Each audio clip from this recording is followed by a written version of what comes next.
Hello students of Standard 11, learning commercial correspondence and secretarial practice. We will be learning today chapter 4, layout of a business letter. What will you learn in this chapter? Introduction, the regular parts of a business letter and the occasional parts of a business letter. So, to begin this particular session, let's firstly learn about the introduction of it. There are various styles for letter writing. Among these various styles, fully blocked form and modified block form are used on a large scale. We have learned in the last chapter about fully blocked form and modified block form. It is the most adopted form of letter writing which is being adopted by each and every organization so that a perfect format for writing a letter can be done so that the impression of or the fame of company can be represented. Various characteristics that make the letter meaningful are always be taken care of.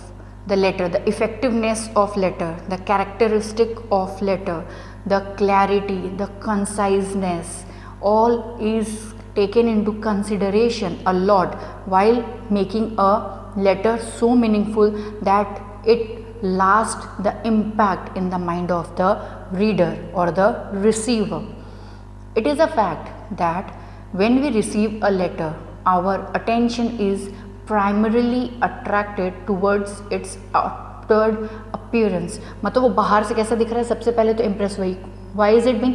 क्योंकि जब हमें letter मिलता है तो अंदर क्या content लिखा होगा वो हम उसे खोलने के बाद पता करते हैं.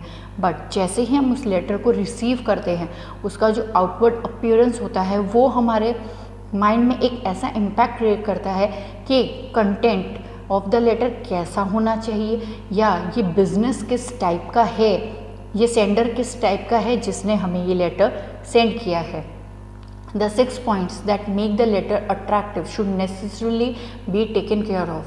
बहुत ज़रूरी है कि जो 6 कंटेंट है वो हो, जैसे क्लैरिटी है, कंसाइजनेस है, ये सारी ही चीज़ें बहुत इम्पॉर्टेंट है कि हम एकदम ध्यान रखें कि हम जब ये लिख रहे हैं तो किस टाइप से इसे हम रिप्रेजेंट करने की कोशिश कर रहे हैं. इसके हर कैरेक्टरिस्टिक को बहुत परफेक्टली स्पेसिफाई करना ज़रूरी होता है.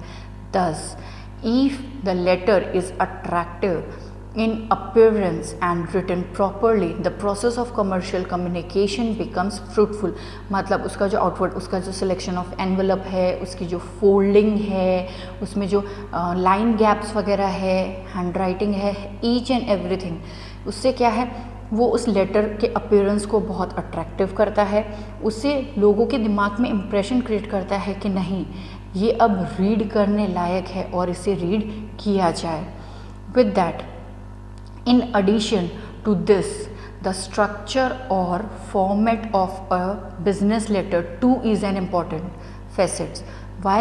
जैसे मैंने आपको कहा कि जितना मार्जिन हमें रखना है, जो हमें स्ट्रक्चर जिस तरह से उसे लिखना है, लाइन गैप छोड़ के, कंटेंट होल्ड जो उसमें होना चाहिए, ये सारी ही चीज़ें बहुत इम्पॉर्टेंटली उसके अंदर कंसिडर होनी चाहिए. A business letter is divided into several parts and if they are arranged in their fixed order, the letter becomes meaningful and creates desired impact on the reader. हम जब एक बिज़नेस लेटर लिखते हैं उसे बहुत सारे उसकी हेडिंग्स होती है, date, email address, phone numbers, the salutation part, the main body, last में हम जो कंक्लूड करते हैं जिसके अंदर हम कॉम्प्लीमेंट्री क्लोज वगैरह, ऐसे बहुत सारी चीज़ें इंक्लूड होती है। हमें उनका एक फॉर्मेट होता है जो उसी तरह से फिक्स रखना है। ऐसा नहीं है कि जहाँ मन आया वहाँ जो भी इन्फॉर्मेशन लिखनी है वो लिख दी, नहीं। अगर हम ऐसा करते हैं तो हम क्या करते हैं, उस चीज़ को बहुत बहुत इम्पैक्टफुल रीडर के लिए तैयार करते हैं। ऐसा कभी भी नहीं होना चाहिए। Among these various parts there are a few regular parts that should be compulsorily included in a letter, whereas there are occasional parts that are included as and when necessary in the structure of a letter. So there are two concepts. First is that is compulsorily included, जो regular है, जिस format से हमें letter any how लिखना ही है, जिनमें कोई changes हम चाह के भी नहीं करते या नहीं कर सकते। बट ओकेजनल पार्ट भी है कि कुछ ऐसी एडिशनल इन्फॉर्मेशंस वगैरह होती है जो कभी कभी हमें इंक्लूड करनी पड़ती है, तो हम उस फॉर्मेट में भी इस लेटर को लिख सकते हैं। These parts are also known as occasional part, included as per their need. जब ज़रूरत है तो हम उसे इंक्लूड करेंगे, अगर ज़रूरत नहीं है तो हम उसे इंक्लूड नहीं करेंगे। All the parts which form the layout of a business letter are divided into two parts. First is regular parts and second one is occasional part. So दो में है, रेगुलर जो हम डेली बेसिस में लिखते ही है, रेगुलर लेटर फॉर्मेट है जिसे फॉलो करता है हर ऑर्गेनाइजेशन, हर कंपनी, और उसे लिखता है। और एक है जो ओकेशनल वे में कुछ ऐसे पर्टिकुलर कंटेंट होते हैं जो हम ओकेशनली यूज़ करते हैं। So firstly we will be learning about the regular parts of a business letter. It is necessary to maintain pre decided accepted format of a business letter. पहले से ही pre decided होना चाहिए कि universally ऐसा कौन सा फॉर्मेट है जो लेटर के लिए अडेप्टेड है, और नेसेसरीली हम उसे ही फॉलो करते हैं। Accordingly heading, date, inside address, salutation, the body of the letter, complimentary close and signature should be included in their pre-decided order and predetermined place. Means what is being considered here, that the place where the heading or the date or the address or the way of salutation, the body of the actual letter, means the main contents that is to be written, how it is going to get closed, and the signature, it should be decided previously. It should be pre-decided and should be written on the predetermined place. ऐसा नहीं है कि हम एक चीज़ कहीं लिख रहे हैं, दूसरी चीज़ कहीं और लिख रहे हैं, तीसरी चीज़ कहीं, मतलब बहुत डिसऑर्डर में है, ऐसा नहीं होना चाहिए। It should be written very precisely, very perfectly, with all the concept that is being adopted. All these parts should consist all necessary information. Whatever the information is being required by the receiver, it should be specified, or the sender is desiring to send some information, should be very precisely prescribed over there. If any part is missing, misplaced, then the structure of a letter would become inaccurate. अगर आपने कोई चीज़ miss कर दी है या properly उसे जहाँ करना चाहिए था, जहाँ रिप्रेजेंट करना चाहिए था, वो नहीं किया है, तो लेटर भी इनएक्यूरेट लगेगा और उसका प्रेजेंटेशन भी उतना ही अनइफेक्टिव लगेगा। वो रीडर के लिए वो इम्पैक्ट दिमाग में क्रिएट नहीं करेगा। Let us see what are the things that is been included. Explanation of the compulsory parts of business letter with examples. So the first thing that is been included here is heading or letterhead. After that it comes to date, then inside address, after that salutation, then the body of the letter, which includes introductory paragraph, middle paragraph and concluding paragraph. With that it also include what? The complementary clause, and finally the signature. that so this is the compulsory part. मतलब हम जो regular letter में compulsorily चीज़ें include करते हैं वो इनके अंदर के इतने कंटेंट, जहाँ हेडिंग, डेट, एड्रेस, ये सारी ही चीज़ें कंपलसरी लिखनी होती है। Now let us see the format of it, कि इसका हम फॉर्मेट कैसे बनाते हैं। That is the specimen of regular parts of business letter. So एकदम सेंटर में हम क्या देखेंगे, हेडिंग। हेडिंग में जनरली क्या होता है, जो भी कंपनी है, ऑर्गेनाइजेशन है, फर्म है, कोई भी चीज़, उसका नाम जनरली ये प्रिंटेड होता है कई सारे लेटर पैड्स वगैरह में, या हम लिख सकते हैं, और उसका पूरा एड्रेस, ये सारी चीज़ें हम इसके अंदर स्पेसिफाई करते हैं। With that now what is been included, हम लेफ्ट हैंड साइड में हम इसका फ़ोन नंबर इंक्लूड करते हैं और उसके साथ साथ ईमेल एड्रेस। लेफ़्ट में हमने फ़ोन नंबर लिखा है और राइट मतलब राइट में ही कंपलसरीली ईमेल एड्रेस आना चाहिए और लेफ़्ट में हमारा फ़ोन नंबर। उसके साथ हम जो लिखते हैं वो है डेट। डेट भी कहाँ पर हमने स्पेसिफाई किया है, रेगुलर में हमने डेट को भी राइट हैंड साइड में लिया है और लेफ्ट हैंड साइड में इनसाइड एड्रेस, मतलब आप जिसे ये लेटर सेंड कर रहे हो आप उसका पूरा एड्रेस इसमें लिखोगे। Then we will start with salutations, मतलब आप सर, मैम जो भी है वो यहाँ पर स्पेसिफाई करोगे। Then the letter will begin, जहाँ पर आप इंट्रोडक्टरी, आप अपनी उसका कंसर्न जस्टिफाई करने की कोशिश कर रहे हो कि क्यों आपको उसका लेटर पढ़ना है, आपने ये लेटर क्यों लिखा है, आप पूरा वो स्पेसिफाई करोगे। उसके बाद हम जो स्पेसिफाई करेंगे that will be middle paragraph, जो मेन कंटेंट वगैरह आपको डालना है आप पूरा का पूरा वो यहाँ पर स्पेसिफाई करोगे। उसके बाद कंक्लूडिंग, कि आप क्या एक्सपेक्ट कर रहे हो, आपकी होप क्या है, ये आप कंक्लूड करते हो कि फाइनली आप एक्सपेक्ट करते हो कि ऐसा कुछ आप उनसे होप कर रहे हो कि जो आपको मिलेगा।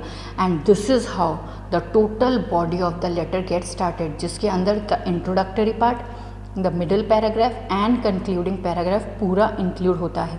और इसमें जो कॉम्प्लीमेंट्री क्लोज होता है वो भी राइट हैंड साइड होता है, लेफ्ट हैंड साइड में नहीं।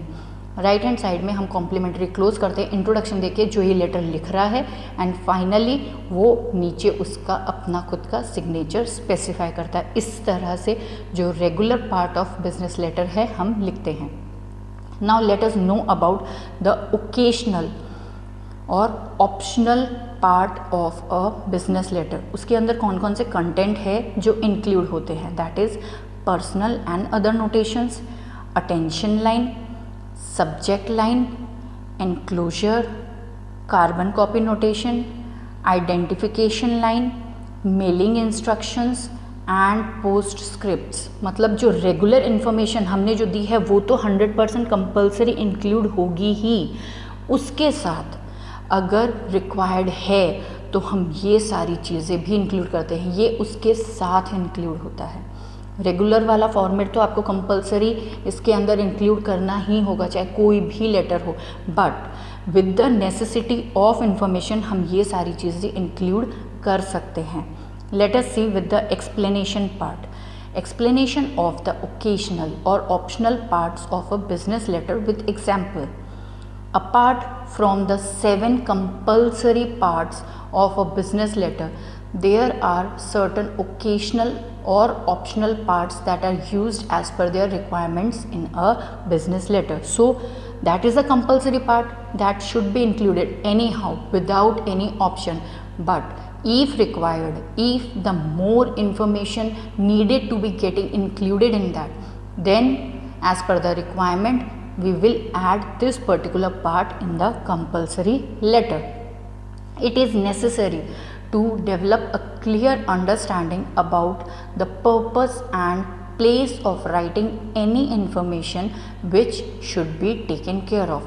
So to make the letter more clear, to make the letter more concise, to make the letter more prescribed manner, this particular information is been included and taken care of, that it should be specified over there. Among the occasional or optional parts listed below, a few are mentioned before the main part of the letter, whereas a few are mentioned after the last compulsory part, that is the signature. So when the occasional or optional part is included, कुछ information ऐसे होगी जो main part होता है उसके पहले हम उसे स्पेसिफाई कर देते हैं, और कुछ ऐसे होंगे जिसको हम पूरा लेटर कॉम्प्लीमेंट्री क्लोज और सिग्नेचर हो जाता है उसके बाद ये इन्फॉर्मेशंस उसमें इंक्लूड करते हैं। तो राइटिंग फॉर्मेट दोनों का थोड़ा सा डिफरेंट हो जाता है। Let's see what is the format of occasional part of business letter. Same heading compulsory वैसी की वैसी ही रहने वाली है, उनमें कोई चेंजेस नहीं आ सकते। मतलब जो भी सेंडर है उसका एड्रेस या उसके ऑर्गेनाइजेशन का जो नाम है वो हम सेंटर में ही स्पेसिफाई करते हैं। With that the phone number is again on the left side only. हम लेफ्ट साइड में फ़ोन नंबर और राइट हैंड साइड में ईमेल एड्रेस दे रहे हैं। ठीक, ईमेल एड्रेस के नीचे हम डेट स्पेसिफाई करते हैं, बट यहाँ पर अब पर्सनल और अदर नोटेशंस, कुछ पर्टिकुलर पर्सनल अटेंशंस या कुछ ऐसे पर्टिकुलर नोटेशंस उसमें स्पेसिफाई करने हैं। अटैचमेंट, डेट के कुछ अटैचमेंट या ऐसे होते हैं वो हम ठीक डेट के नीचे स्पेसिफाई कर रहे हैं। मतलब क्या है ये फॉर्मेट, इनसाइड एड्रेस जो लिख रहे हैं उसके पहले डेट के पास हम वो पर्सनल नोटेशंस ऐड ऑन कर रहे हैं। And again on the left hand side the address of the receiver is being specified. उसके बाद हम जो इंक्लूड करते हैं वो क्या है, द अटेंशन लाइन। उसे भी हम स्पेसिफाई किस में कर रहे हैं, सेंटर, कि हम इस टॉपिक के बारे में हम उनको जो अटेंशन है, उनका जो माइंडसेट है वो इस पर्टिकुलर पॉइंट पे ग्रैब करना चाहते हैं, उनका अटेंशन ग्रैब करना चाहते हैं। और उसके साथ साथ सब्जेक्ट, हम किस मोटिव, किस एम के ऊपर ये लेटर लिख रहे हैं वो भी। तो मतलब ये सब भी सैल्यूटेशन के पहले आएगा कि अटेंशन लाइन या सब्जेक्ट लाइन, कि हम उनका अटेंशन इस पर्टिकुलर पॉइंट पे चाहते हैं। Then again the salutation which starts from left hand side, then the body of the letter, the whole body, जिसके अंदर वही introductory paragraph, middle paragraph and conclusion, that is concluding paragraph, ये पूरा body of the letter create करता है। Then we will make a complimentary close with signature where on the right hand side of the letter। और जैसे ही वो हो जाता है उसके बाद जैसे किसी भी चीज़ का एनक्लोजर है जो आपको अटैच करना है, कार्बन कॉपी नोटेशंस है, आइडेंटिफिकेशन लाइन कि आपको ये, या कोई मेल आपने कुछ किया है, किसी टाइप का पोस्टस्क्रिप्ट जो आपने पहले, ये सारी ही चीज़ों को आप इसके साथ अटैच कर सकते हो, आप इसमें इंक्लूड कर सकते हो और स्पेसिफाई करते हो कि इस पर्टिकुलर लेटर के साथ मैंने आपको ये पर्टिकुलर कंटेंट्स या ये पर्टिकुलर चीज़ें भी इंक्लूड करके दी है। This is how an occasional letter is being created and occasional letter is being submitted. So these are the major two way of writing a letter. Thank you.